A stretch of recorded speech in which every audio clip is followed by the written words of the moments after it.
Hello, everybody. Thank you for tuning in to the Liberty Report. With me today is Daniel McAdams, the co-host. Daniel, nice to see you. Good morning, Dr. Paul. Good.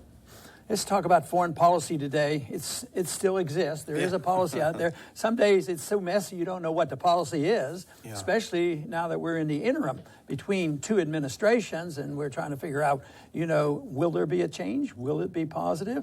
But lo and behold, our current president has made a major change. And I think it was the Washington Post that announced this major change, 180-degree turn on dealing with the radicals, the Islamists who are trying to take over Aleppo or defend Aleppo and that area, and they're fighting. And, of course, we've been allies. All of a sudden, our government and Obama says that we're no longer going to support him. Now, the one thing that strikes me about this is a dramatic change, and it looks like they're taking away support. Don't you think there's still going to be a few American people saying, what are you talking about? Were we supporting these guys? But that's really what was going on there, wasn't it? I think it's become so obvious to Americans that the U.S.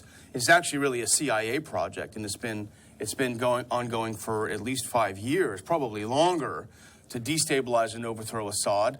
And it's become more and more obvious, especially the last few months, that the allies the CIA was using in Syria really were, if not al-Qaeda, then certainly close affiliates with al-Qaeda. And that's what came out when the U.S. kept promising to separate its moderates from al-Qaeda and was unable to do so. So yes, this is a shift that apparently the administration will start targeting rather than supporting al-Qaeda in Syria. Well, I think it's a reflection of how we go to war, because obviously we don't recall them taking it to the Congress and getting a declaration of war. And if that were the case, let's say that Assad was a threat to America, we've changed our mind, we're not going to do it. And, of course, the president, in this day and age, can do that. But lo and behold, the policies change, and now, the position that we've held is it had to go. And we were really, even though talking with in a way, but also aggravated with the Russians, because the Russians were defending an ally of theirs, and they were invited in there to help them. So we were at odds, and yet we pretended we were against, al-Qaeda, Nusra, and Russia said too, but why don't we get together and fight them? But it looks like we are maybe going to be together. This might mean that Russia's going to walk away with at least a diplomatic victory on this. Yeah, I think so. And, what the Post speculated, actually wasn't even speculation, I think they out and out said it, was that this change is the result of the election of Trump last week, this shift. You'd mentioned actually just a minute before we started the show today, you wonder if maybe President Obama is a bit relieved that Trump was elected and that he can shift his policy away. Well, yes, and looking into a person's mind and trying to understand motivations, it's really impossible, That's why I hate this position of hate crimes. Motivations make a difference on what your penalty is going to be. Yeah. Looking into somebody's mind and knowing what their motivations are. I've always suspected that, but I've never naively suspected or believed that Obama was not George Bush. George Bush obviously had a more aggressive foreign policy. A lot more Americans died and all these things. But I was always surprised that when he went against this, and certainly he was very aggressive in 2011 when he said Assad must go. This was a big issue. And it might be, just the current circumstances, the end of a term, and maybe he truly would like to go out without saying, this. He's not going to win that war. Yeah. Assad is not going to leave before he leaves. So maybe he wants to do something he half believes in, and maybe he thinks he can accomplish this and steal some of the credit from Trump. Who knows what the motivations are, but I don't think it was real hard for him to do this. But the big question then is, where's the deep state on this? Where's the military-industrial complex? Where's the CIA? I would think that there's a lot of people not all that happy with taking a different stand. What about Saudi Arabia, our close allies? Even Israel might not think this is a good idea because they want Assad to go. What about then the mixed bag about Iran? Trump speaks harshly about Iran, but this looks like Iran's going to be on the winning side of this thing too, because they're sort of with Russia. Yeah, and you do wonder what the motivation is for the shift in policy. What will be the outcome of the shift in policy, and does Trump get credit for it? He has said. He said, I think yesterday, he said, look, I take an opposite view of what's going on in Syria. I don't want to do this regime change. I'm more interested in fighting ISIS. If that's the case, but, then if what you said about Obama is true, then his heart really isn't in it, then it really all comes down to his advisors. And so that makes a big difference, the deep state. Yeah. Conditions were quite a bit different when I was a young person, but remember the days of World War II. There were enemies out there, and the people knew about it, and there was a declaration, and they knew about victory. And it was just, over a little over 3.5 years. Just think of what was accomplished. Here we are in these places for 15 years or so, and nothing seems to, there's no ending, because there's a incomplete beginning. They don't know what they're there for, and we're not following the rules. But that's not just here. There's other places that are still hot spots. You take, for instance, in Afghanistan, over the weekend, four Americans killed? Inside the Bagram Air Base, which I think is the first time they've had a suicide bomber inside what's supposedly a safe area. And this is on the heels of another attack, just a couple weeks ago, in Kunduz, where several Americans were killed as well. Yeah, and there's these are usually CIA operations, and that's why I have no soft spot in my heart for the CIA. I think it's contradictory to living in a free society, because I think that they can, if they decide to, get rid of presidents, and some people believe they've already done those kind of things, and therefore I have no sympathy for them, but they're very powerful, and they're a government unto themselves. I was in Congress. I tried to keep up. I tried to look at their budget and go to the secret room, and you really don't know. But it's impossible for the size and scope for a president to know everything about what the CIA is doing, because the president knows he's in charge of the Pentagon. He's the commander-in-chief of our military.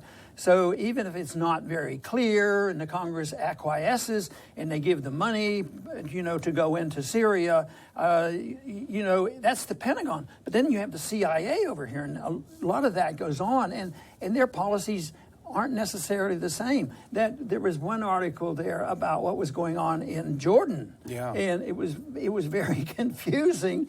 Who did what and whose fault was it? And was it terrorism? It was a single person shooting somebody, or lack of security? They went down this list. They never said, well, maybe it was blowback. They never mentioned that. But since there was an argument on where to place the blame, they said, let's get the FBI in here to investigate. So we're going to pick up our FBI and send them over to Jordan to sort out an argument about whether it's the Jordanians, the terrorists, the FBI, the CIA or Pentagon position, or what's going on there. But I thought that was rather ironic use of the FBI. Yeah, and this is yet another shooting. It was in Jordan a couple of days ago. I think, actually, it was earlier this month. But they said it was just a mistaken identity, what have you. But it turns out now it was 3 CIA officers, most likely involved in training these jihadists who went into Syria. So it's a good question. And just think how much activity goes on that people don't know about. And I just wonder how many people were well aware of us supporting the radicals and the al-Qaeda group that was actually, we were, because we thought that'd help us overthrow Assad. Now, you suggested to me that, the American people are waking up, and they probably do know that, but who knows where we stand on that. But if they are, and they see Donald Trump coming in with a firmer hand and a stronger nationalist, maybe he did benefit from that. But I don't think we're quite, this should prove, how horrible our foreign policy is, and that we should abandon this. All the failures of the 15 to 25 years even. But I think, unfortunately, that policy is going to continue, because I do believe the powerful forces in the deep state have influence. Because if on the surface, draining the swamp in Washington isn't necessarily the whole thing, maybe the controllers are in some cubby hole in New York City someplace, or who knows where, or maybe in London or whatnot. That people have a lot of controls financially, and the elite are very world oriented. And then you have people who aren't necessarily established elite, but you have guys like Soros. Look how much mischief he can cause, and look at what he is doing, in our country today, and even the violence that is occurring now since this election. Yeah, absolutely. And I think in terms of the Syria policy, several times it was almost comical if it wasn't so tragic. You had CIA troops actually fighting with Pentagon troops, proxy forces in Syria. So the absurdity of it.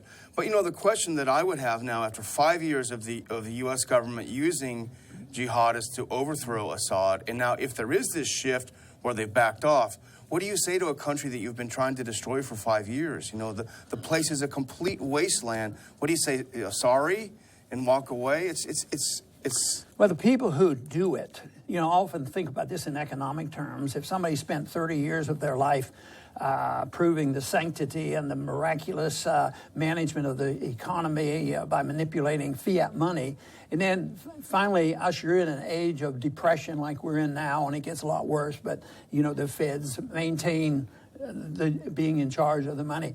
What if deep down in their heart, I say, what? I think we were wrong on this. We think that. What are the odds of them saying that? Zero. Same way with these interventions.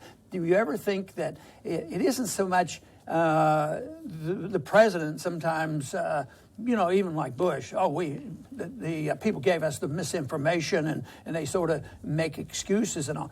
But the people who, the CIA people aren't going to apologize and say that, we misled, we did this. Once in a while you have a good whistleblower come from these organizations. Yeah. That's why whistleblowers should be our heroes, because I think we would be doing a lot less overseas. But just remember the CIA agent that revealed to us about the torture. He ended up in prison. He's the only one to go to prison. Yeah. So that's... That is the big problem, finding out where the real power is. And some people live and die to live calm, family lives, and promote their personal interrelations and love and peace, and try to steer away from all this. And other people, live lives of hate, and they try to get away with it, and some of it is very, very real hate type of thing. But then there's another group of people, and I put them in the area of the elite. And those are the people who feel so enamored with power. Yeah. Power is the most important thing. See, I think of a guy like Adolf Hitler. He probably stashed money away or something. But he was a maniac. He was a psychopath, and he was living for power over people. And there's all sorts of them. Some do it with a smile, and some do it with, the best of instincts. So supposedly, they're always humanitarians. They're always doing what is right. But I think that it is this power, and that is the reason I have come to the conclusion that the CIA. We should not have a CIA. We should not have a policy of telling other people how to live. And that if we had much smaller government, we wouldn't have so many people buying into the government. They say, no, we have to control the people on how they spend their money to influence the government. Well, I don't want them controlling our money if we happen to get a donation. That we want to change our government. We have a right to do that. But they cannot expect anything to change unless people change their minds, and of course that's what we hope we can do. Yeah, that's our goal. Yeah. I want to thank everybody for tuning in today to the Liberty Report, and I find some of this in the news just that much more confirmation about the failed foreign policy of interventionism. This week, we have the president changing his tune on Syria, which is not a negative. It's actually a positive, but it makes the point that he should have never declared war against Assad and say Assad had to go. And these killings, minor compared to many others, whether it's in Jordan or Afghanistan, but it shows that it doesn't work. It doesn't work at all to continue to send our CIA in there. And this is not new. The CIA operations started after World War II. And the CIA involvement, it became really,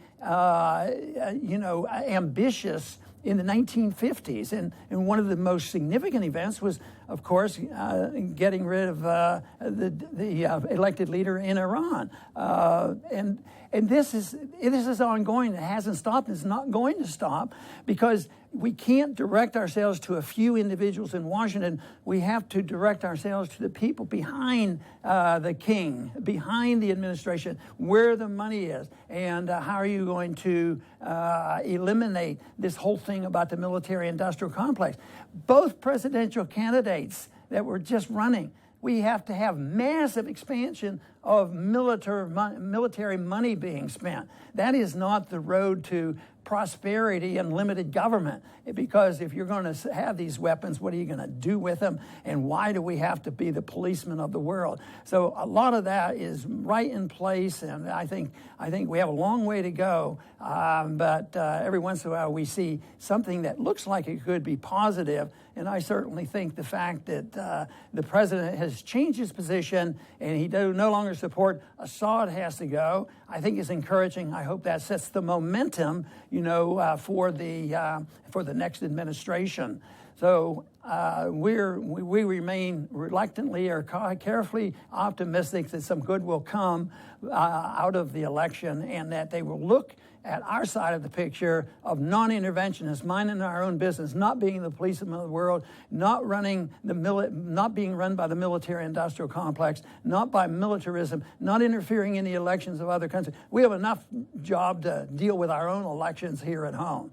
So if we did that, I think the odds would be greatly increased that we would achieve peace and prosperity. Certainly, those are our goals. I want to thank everybody for tuning in to the Liberty Report. Please come back soon.